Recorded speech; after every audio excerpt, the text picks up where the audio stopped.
What's up? It's your boy, Pink Lightning, and I'm back. If you can realize, I got a haircut. In the comments, tell me if you like it, okay? Today we're watching 3 horrifying true hunting stories to freak you out. Let's do this. When somebody goes hunting, they're normally right smack in the middle of a forest or the woods, completely devoid of other people. Seemed like the perfect setting for a horror story, right? These 3 supposedly true stories will show you just what can go wrong while hunting. This first story was submitted to me in June by somebody named Robert Scherneman. His story takes place upstate New York, a place I'm familiar with. Here's his story. I've been a passionate hunter ever since my dad before me started taking me out on trips every Saturday, and I thought I would pass down the same tradition to my son. During the setting of this story, my son Peter was 10 years old. I figured that was a good age to introduce him to the world of hunting.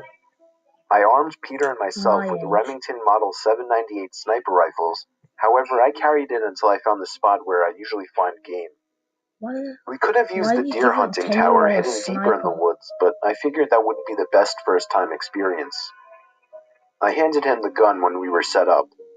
I had already taught him the basics of firearms, so it wasn't like I was taking him out there with no experience. I chose to stay put the first time as it would be easier for him, and I figured I would move up to the more advanced methods of hunting in the future sessions. Daniel, it was like not There was a lot of just waiting, pictures. more waiting than usual in this certain spot. I could see Peter was getting bored, constantly yawning and sighing, and that disappointed me. I didn't want him to think this sport was that boring, so I packed up our stuff and told him we're moving. He seemed to perk up a bit with excitement, and that made me happy. As soon as we began walking, I heard footsteps. I put my arm in front of Peter silently and motioned for him to raise his gun. He did with excitement, until I spotted someone's head peer out from around a tree in the distance. I pushed the gun down immediately, a bit disappointed, but also relieved that Peter didn't shoot. I gave him a quick little apologetic wave, and with that, he disappeared back behind the tree out of sight. Was he another hunter? I couldn't tell, but from what I saw of him, even in the distance, there was something off-putting about his face. I couldn't put my finger on what it was at that moment. I would just shoot his face. Seeing somebody this deep into the woods was rare, and also strange. This guy didn't exactly look like a hunter. So, as a safety precaution, I suppose, I steered Peter in the other direction. Still no sign of any deer. Peter asked me about the man, like who I thought he was, for example, as expected, and I just told him I didn't know, and I didn't think we should get closer. I didn't want to lie to him. A few minutes later, Peter started complaining that he was hungry. I was getting pretty hungry myself, so we stopped and unpacked our snacks. I was extremely disappointed that nothing had happened by now. I think that While other eating guy my sandwich, I heard footsteps again in the distance. Peter did too, as he immediately picked up his rifle and pointed it in that direction. I felt my heart drop when I could see the same man from before peering out from another tree at us. I lowered Peter's gun again, and I noticed he seemed a bit uncomfortable now, as was I. I told him to wait there while I began to walk over to the man, trying to emotionally prepare myself to confront him. About halfway over, I stopped and thought to myself, what the hell am I doing? My son is right over there. I turned around and hurried back to Peter, telling him it's time to go. If you had your son in the middle of the woods and you thought you were being stalked, odds are you would just want to get out of there too. We were not running. We were merely walking back to the road. I was mentally waiting for a twig snap or a leaf crunch from behind us. And when it happened, I nudged Peter to go along ahead. I angrily turned around and stormed towards the man, who was once again peering from behind a tree. What the hell? Stalker? I'd say when I got within 30 feet from the tree, he moved back behind the tree out of sight. And then I heard a thud, as if something were just dropped onto the ground. I had my gun loaded in my hand as I cautiously walked up to the tree. I didn't even say a word. I don't know why. All I did was slowly creep up to the tree. And when I got there, I felt as if Everything around me had completely collapsed, or rather ceased to exist, and all that I could focus on was the head laying face first on the ground in front of me. No body, just head. What the? I didn't even look up or around the tree to see who had dropped it there. I just full on sprinted back to Peter and told him to run. We made it back home safely within 5 minutes, and I made 100% sure we weren't followed. However, I stayed up the whole night keeping watch for the sake of my family's safety. I found out the next day through my wife that there had been 2 disappearances of local hunters, and that's when I called the police and reported what I had experienced. Good I had to, idea. of course, play it safe for a long time, at least a few months, before taking my son out again. What baffles me, though, is how this Horrifying true person hunting stories. managed to kill 2 hunters who obviously had to be armed with some kind of weapon. How would I have since resumed hunting with my that kind son. of be easy to kill a hunter when they're anything else? You can The just make next a story trap. was submitted to me just a month ago by Nathan Zelinsky, and it's more of a mix between a camping and a hunting story. Here it is. It was my first time hunting. I was 21, going with my friends Anthony, Christian, Tom, and his girlfriend Diana to some park in Colorado to go elk hunting. We brought 2 separate tents that were relatively large, sleeping bags, 2 days worth of food and drinks, and of course, guns. I couldn't even tell you the name of the gun Anthony handed me. It was just a basic looking hunting rifle. Honestly, I didn't know how I felt about the whole thing. Killing a living, breathing animal that has just as much of a will to live as me, merely for so-called fun, didn't seem cool to me. But it was like the 5th time Anthony offered, and I felt like I had to say yes. I decided I wouldn't shoot any animals about halfway through the car ride. Anthony pulled into a lot, we unpacked the car, and proceeded to hike about a mile into the woods before setting up camp. First thing after setting up camp, we all followed Anthony's lead as he proudly babbled on about hunting techniques. I wished I had someone to laugh about it with, but everyone else seemed serious about it as well. I tried busting Anthony's chops by asking him, wouldn't it be better to stop talking if you don't want to scare away any potential prey? No. He got pissed. Yeah, maybe. I could tell he took this really seriously. From there on, I shut up. And by there on, I mean however long things were going normal, and that wasn't long. During our hunt, we ran into a rather strange group of people. No, you 3 did, rather Kai. large, dirty men with Yes, you long, did. sticky hair. They looked like they belonged to some kind of inbreeding house deep in the woods. They looked at us and sort of nodded their heads as if to say hello as we passed by them, one by one. We were officially freaked out. It might sound like something that would be laughable, but under the circumstances, it was horrifying. We were deep in the woods, far from the lot, which was, for the record, completely empty. And it may sound exaggerated, but these 3 looked like creepy lowlifes who could be dangerous. Thankfully, though, they didn't follow us, which allowed for us to peacefully go on with our hunt. Anthony ended up killing a deer. We didn't find any elks. Ooh. We dragged the deer all the way back to our campsite, and that was actually our dinner for the night. Anthony and Tom went through a disgusting, bloody process of skinning, and I'm pretty sure gutting the deer, but I didn't watch for more than a few seconds. Anthony made us venison burgers. He came prepared with the buns and everything.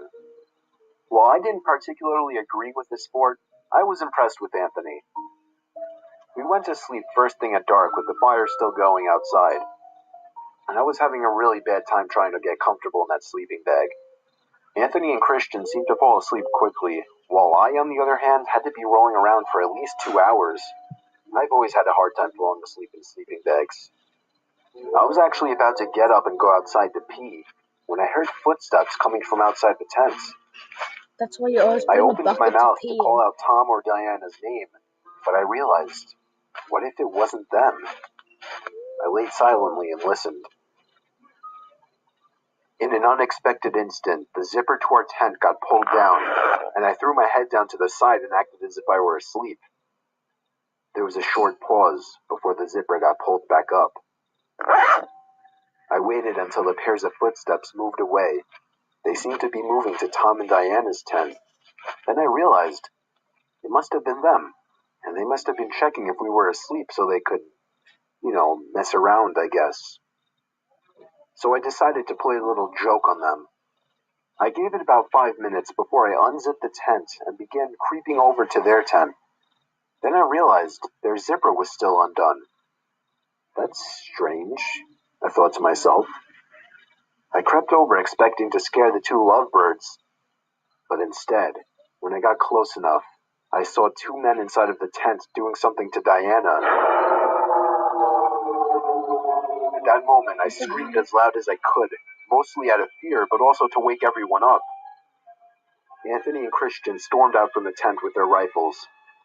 When the two men fled from the tent, I realized something. They were the same two men we had seen earlier. Tom and Anthony fired rounds in their direction to scare them off. However, something even more horrifying happened after that. After they shot their rounds, we all looked around us completely horrified, as men in almost all directions who were previously hiding in bushes and behind trees were taking off in different directions. We tried waking up Tom and Diana, but they seemed to have been injected with some kind of tranquilizers by the men. We had no choice but to wait until they woke up, which took about maybe half an hour. Running back to the car in that pitch-black forest was one of the most horrifying moments of my life. We don't know who all those people were. They could have been part of some secluded inbreeding house for all we knew, or even some kind of cannibalistic family.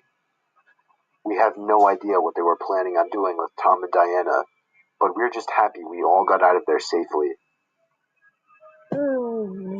Now I don't want to This go last story was hunting written by anymore. Jared the Sprinter, and he shares his night hunting experience.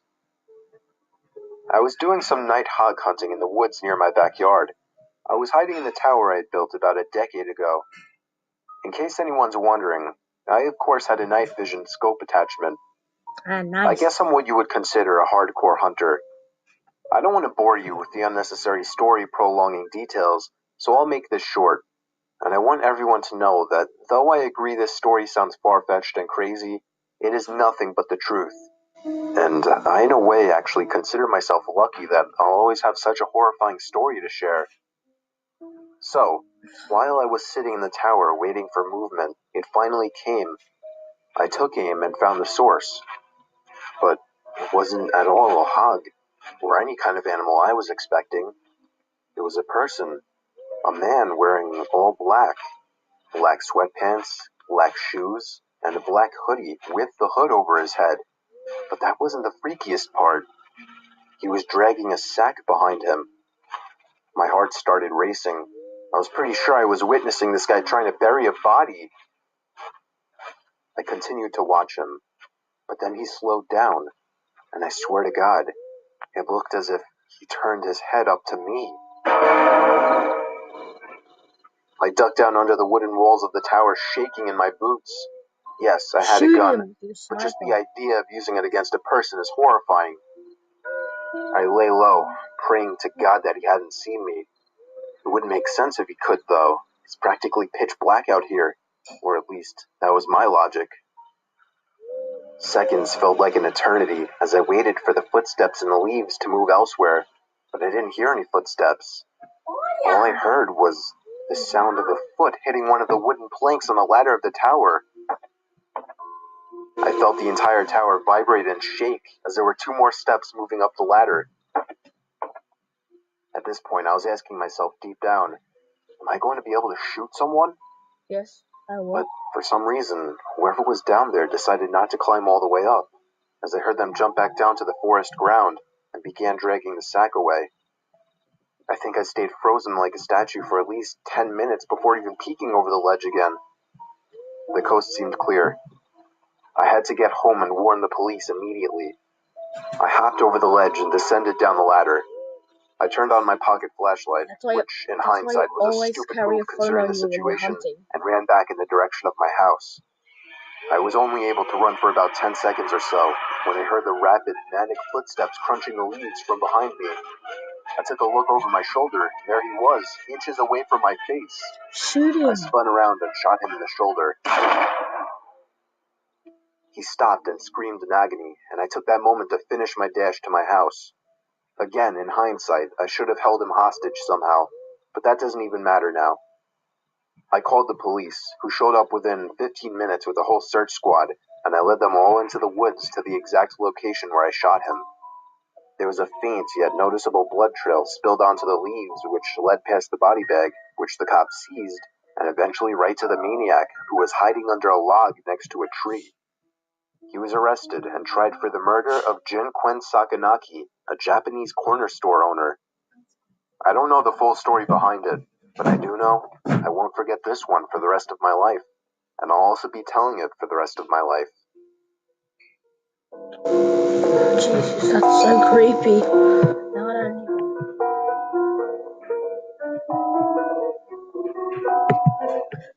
Anyway, this is the end of the video. Hope you enjoyed. If you did, leave a like and subscribe. This is scary, okay?